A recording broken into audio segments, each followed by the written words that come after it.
இல்லை, இப்போ தாவேக அரசு வந்து மீனவர்களுக்கு ஏற்கனவே வந்து பார்த்தீங்கன்னா நிவாரண நிதி அதிகமாக கொடுக்குறதா சொல்லியிருந்தாங்க. பட் ஆனால் அது குறைக்கப்பட்டிருக்கு. திமுக ஆட்சியில் 8000 கொடுக்கப்பட்டுச்சு, இப்போ 7000 சொல்லியிருக்காங்க. இது அதிகரிக்க அதே போன்று இந்த வேலைக்கு போகாத இளைஞர்களுக்கு நிதி உதவி பல்வேறு விஷயங்களும் அறிவிச்சிருந்தாங்க. ஆனால் இப்போ எதுவுமே அறிவிக்கல. ஏன்னா மகளிர் உரிமை தொகையாக இருக்கட்டும் எல்லாமே தாவேகா கொடுத்த வாக்குறுதிகளை நிறைவேற்ற வேண்டும் என்பதுதான் எங்கள் நிலை. கால அவகாசங்கள் எடுத்துக்கொண்டாலும் படிப்படியாக கொடுத்த வாக்குறுதிகளை நிறைவேற்ற வேண்டும். அதற்கு ஒன்றிய அரசு தனக்குரிய மாநிலங்களுக்குரிய நிதியை தங்குதடை இல்லாமல் வழங்க வேண்டும். மீனவர்களை பொறுத்தவரை அவர்கள் இயற்கையோடு போராடுகிறார்கள். இலங்கை கடற்படையால் பெரும் அல்லலுக்குள்ளாகிறார்கள். பருவகாலங்களில் அவர்கள் இயற்கையுடன் போராடுவது என்பது சாதாரணமானதல்ல. எனவே அவர்களுக்கு உதவித்தொகை, பணி இல்லாத காலங்களில் அவர்களுக்குரிய நிவாரணத் தொகை என்பது அதிகரிக்கப்பட வேண்டும் என்பது இந்திய கம்யூனிஸ்ட் கட்சி நீண்ட நெடுநாள் கோரிக்கை. இந்த பட்ஜெட்டில் வந்து பெயர் மாற்றம் மட்டும் தான் பண்ணப்பட்டிருக்கு. ஏற்கனவே அதிமுக ஆட்சி காலத்திலையும் திமுக ஆட்சி காலத்திலையும் பண்ண திட்டங்களை தான் அண்ணன் சீராக இருக்கட்டும், தாய்மாமன் சீர்னு பேர் மட்டும் தான் மாற்றி ஒரு ஜிக்ஜாக் பண்ணுற மாதிரி சொல்கிறாங்க எதிர்கட்சிகள். நீங்கள் என்ன சொல்கிறீங்க? எதன் பொருட்டும் நலத்திட்டங்கள் கைவிடப்படக்கூடாது. முந்தைய அரசு இந்தியாவிலேயே நலத்திட்டங்களில் முதலிடத்தில் இருந்தது. அது தொடர வேண்டும். பெயர்கள் மாறுவது கூட பெரும் பிரச்சனை அல்ல. நலத்திட்டங்கள் தொடர வேண்டும். இந்த அரசு இன்னும் கூடுதல் நலத்திட்டங்களை அறிவிக்க வேண்டும். ஏழைகள் எளிய மக்கள் இருந்திருக்கிற நம்முடைய நாட்டில் நலத்திட்டங்கள் மிக மிக அவசியம். அது தொடர வேண்டும் என்பது எங்கள் கருத்து. வைகோ வந்து அவரோட எம்எல்ஏக்கள் வந்து ராஜினாமா பண்ண சொல்லி அவரே சொன்னாருன்னு சொல்லி ஒரு குற்றச்சாட்டு அவங்க எம்எல்ஏக்களே சொல்லியிருக்காங்க. அது மட்டும் இல்லாமல் ஏற்கனவே அவர் வந்து சொல்லியிருந்தார், இந்த மாதிரி முதலமைச்சர் வந்து பிரச்சாரம் பண்ணுறேன்னு சொல்லியிருந்தாருன்னு சொல்லி அது ஆல்ரெடி அது ஒரு குதிரை பேர குற்றச்சாட்டாக இருக்குது. இப்போ இவங்களும் இப்படி சொல்கிறது அது வந்து உறுதிப்படுத்துதா? வைகோ நாடாளுமன்ற நாவலர், நல்ல புத்தகம் ஒன்றை வெளியிட்டிருக்கிறார். இடதுசாரி தலைவர்களும் பங்கேற்றிருக்கிறார்கள்.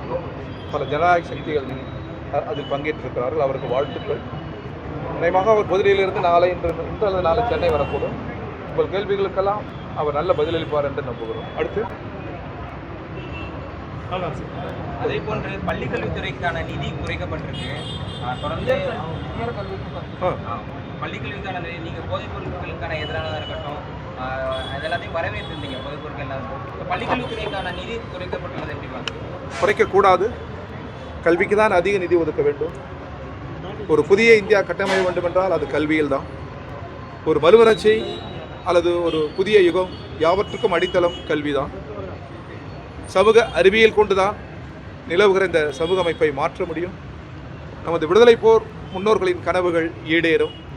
எனவே கல்விக்கு எவ்வளவு சிரமங்கள் இருந்தாலும் கல்விக்கு நிதி ஒதுக்க வேண்டும். அதற்குரிய நிதியை தமிழக அரசு ஒன்றிய அரசிடம் போராடி பெற வேண்டும். எந்த வகையிலும் கல்விக்கான நிதி குறைக்கப்படக்கூடாது. ஒட்டுமொத்தமாகவே பட்ஜெட்டை வந்து வரவேற்கிறீங்களா? எதிர்கட்சிகள் வந்து பட்ஜெட்டை வந்து ஒரு ஸ்டிக்கர் பட்ஜெட்டாக இருக்கட்டும், ஒரு ஸ்டிக்கர் பட்ஜெட் விமர்சனங்களாக இருக்கட்டும், இந்த தன்னிச்சையாக தாவேகா என்ன வாக்குறுதி அளித்திருந்தோ அது ஒரு வாக்குறுதி கூட நிறைவேற்றப்படலைங்கிறாங்க. ஏற்கனவே இந்த திட்டங்கள் தொடர்வதாக இருக்கட்டும், அவங்க அறிவித்த வாக்குறுதியை அவங்க நிறைவேற்றலைங்கிறப்போ ஓரளவு பட்ஜெட்டை வரவேற்கிறதா இந்திய கம்யூனிஸ்ட் கட்சி அதிகாரபூர்வமான அறிக்கையை வெளியிட்டிருக்கிறோம். சில நலத்திட்டங்கள் தொடர்கிறது, சில நல்ல அறிவிப்புகள் இருக்கிறது. ஒட்டுமொத்தமாக இந்த பட்ஜெட் மோசம் என்று சொல்ல முடியாது. வரவேற்க வேண்டிய அம்சங்களை நாங்கள் வரவேற்றிருக்கிறோம். ஆனால் பெரும்பாலும் கொடுத்த வாக்குறுதிகள் நிறைவேற்றப்படவில்லை. இது போதுமானதல்ல. உள்ளபடியே இது ஒரு புதிய கட்சி, புதிய முதல்வர் அதிகாரத்திற்கு வந்திருக்கிறார். அவர் ஏராளமான நலத்திட்டங்களை நிறைவேற்றுவார், அறிவிப்புகளை செய்வார் என்று எதிர்பார்த்த அந்த எதிர்பார்ப்பு பொய்த்திருக்கிறது. ஒரு பக்கம் வரவேற்கத்தக்க நல்ல அம்சங்கள் இருந்தாலும் முழுமையாக இதை வரவேற்றுவிட முடியாது. அவ்வளவு திருப்தி அளிக்கவில்லை. எனவே பட்ஜெட்டை போடுகிற போது அமர்த்தியாச்சன் சொன்னது போன்று உலக வங்கி, கார்ப்பரேட் நிறுவனங்கள், அதிகாரிகளின் கருத்துக்களை அரசு செய்மடுக்கக்கூடாது.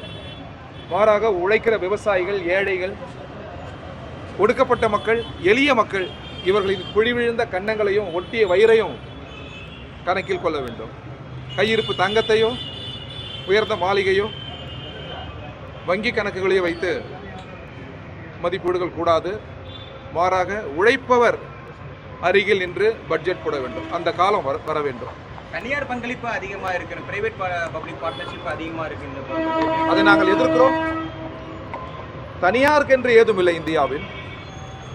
இயற்கை நாட்டிற்கு சொந்தம், மனித குலத்திற்கு சொந்தம். இதில் தனியார் படைத்தது ஏதுமில்லை. இயற்கையில் மனித உழைப்பு செலுத்தப்படுவதால் வருகிறதுதான் நாம் காண்கிற செல்வங்கள் யாவும். இதை அபகரித்துக் கொள்வதுதான் தனியார். எனவே இவை யாவும் தேசத்தின் மடியில் இருக்க வேண்டும் என்பது எங்கள் கொள்கை. அது இவ்வளவு காலத்தில் எழுந்து விடாது. உங்கள் காலம் எழுகிற போது இல்லை அடுத்த தலைமுறை எழுகிற போது அந்த கனவு ஈடேறும். அதை நோக்கி எங்கள் பயணம் தொடரும். கடன் வந்து அதிகமா இருக்கு. அப்படி இருக்கும்போது ஆல்ரெடி கஜானாவை காலி பண்ணிட்டாங்க ஒரு குற்றச்சாட்டு வைக்கிறாங்க. அப்படி இருக்கும்போது மக்களுக்கு தேவையான அத்தியாவசிய திட்டங்களை கொண்டு வராம தாய்மாமன் தங்க சீரு இந்த மாதிரி ஒரு சீரு இந்த மாதிரி நகை இதை பத்தி போகும்போது மக்கள் தாய்மாமன் சீர் இது நீண்ட நெடுங்காலமாகவே இருக்கிறது. பாப்புலரிசம் இது இப்பொழுது வந்திருக்கிற தாவேக்கை மட்டும் சொல்ல முடியாது. பெரும் அறிஞர்களும் திறமையான முதல்வர்களும் இருந்தபோது கூட வாக்குகளை பெறுவதற்கு நலத்திட்டங்கள் ஏழைகளுக்கு முன்னேற்ற வேண்டும் என்கிற எண்ணம் இருந்தாலும் கூட வாக்குகள் பெற வேண்டும் என்பதற்காக விளம்பரமான ஒரு பாப்புலரிச திட்டங்களை அறிவிப்பது தொடர்கிறது. எதன் பொருட்டும் ஏழைகள் எளிய மக்களுக்கான நலத்திட்டங்கள் கைவிடக்கூடாது என்பது எங்கள் திட்டம். அதே நேரத்தில் அடிப்படையில் வறுமை ஏழ்மையை ஒழிப்பதற்கு தன்னியல்பில் குறுதொழிலுக்கு முன்னுரிமைகள் அளிக்க வேண்டும். சிறு குறுதொழிலுக்கு முன்னுரிமை அளிக்க வேண்டும். அதற்குரிய உதவிகள் செய்ய வேண்டும். வங்கிக் கடன்கள் அவர்களுக்கு அதிகரிக்க வேண்டும். தற்சார்பில் தான் ஒரு நாடு முன்னேறும். நாடு கடந்த கார்ப்பரேட் நிறுவனங்களால் ஒரு நாடு முன்னேறி விடாது. நமது விவசாயிகள், நமது விவசாய தொழிலாளர்கள், நம்முடைய மலை மக்கள், நம்முடைய மீனவர்கள் இவர்களின் தற்சார்பில் தான் ஒரு நாடு முன்னேறும்.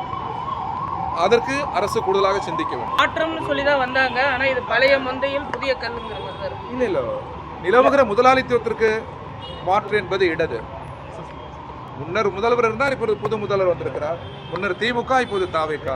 இதான் மாற்றம். அடிப்படை மாற்றம் என்பது நிலமற்றவர்களுக்கு நிலம், வேலை இல்லாதவர்களுக்கு வேலை, வறுமையிலிருந்து விடுபடுவது, தன்னியல்பில் நாடு முன்னேறுவது, உழைப்பவரின் செல்வங்களை எல்லாம் ஒரு சிலர் மடியில் குவித்து வைத்துக் கொள்கிறார்களவா அதை நாடு தனதாக்கிக் கொள்வது. இந்த மாற்றம் எழ வேண்டும். அதற்கு ஒரு யுக புரட்சி ஒன்று தோன்ற வேண்டும். அதற்காக தான் இந்த மேதை சிங்காரவலர் கட்சியை இதே மண்ணில் இதே இடத்தில் துவக்கினார். இங்கே பிறந்தவர் தான் கான்பூரில் துவக்கினார். எனவே அந்த கனவு மெய்ப்பட வேண்டும். உங்கள் எண்ணம் நல்ல எண்ணம், அது வெல்லும் காலம் எழும்.